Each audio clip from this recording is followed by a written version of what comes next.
સોનલધામમાં ગિરીસાપાના સાનિધ્યમાં હીરાભાઈ જોટવા, ભાઈ જેઠાભાઈ પાનેરા અને અમે સૌ આહિર આગેવાનો દર્શન કરવા માટે આવ્યા છીએ.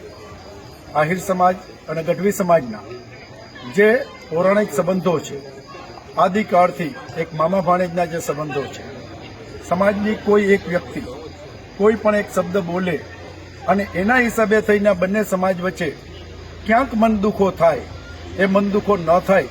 આજે પણ અમે ગઢવી સમાજને એટલા જ પવિત્ર માનીએ છીએ, એટલો જ અમારો આદર છે. મા સોનલ પ્રત્યે પણ અમારો એટલો જ આદર છે અને અમે જાહેર કરીએ છીએ કે આ બંને સમાજ જે આદિકાળથી મામા ભાણેજના જે પવિત્ર સંબંધો છે, સંબંધોની રીતે રહીએ. કોઈ એક વ્યક્તિના બોલવાથી આ સંબંધો એટલા નબળાઈ નથી કે એક વ્યક્તિના એક શબ્દથી આ સંબંધો તૂટી જાય. આ સંબંધો વધુ ગાઢ થશે અને અમે આજે ગઢવી સમાજને ખાતરી આપીએ છીએ કે ગઢવી સમાજ અમારા માટે આદરણીય હતો, આદરણીય છે અને આદરણીય રહેશે. જાજી ચર્ચા નથી કરતો, પરંતુ આ બંને સમાજનો પ્રેમ, એના મિત્રો, એના ભાઈચારા અને એનો જે પરંપરાગત જે પ્રેમ છે, એ પ્રેમ હંમેશા જળવાઈ રહે એટલી આપ સૌને વિનંતી કરું છું.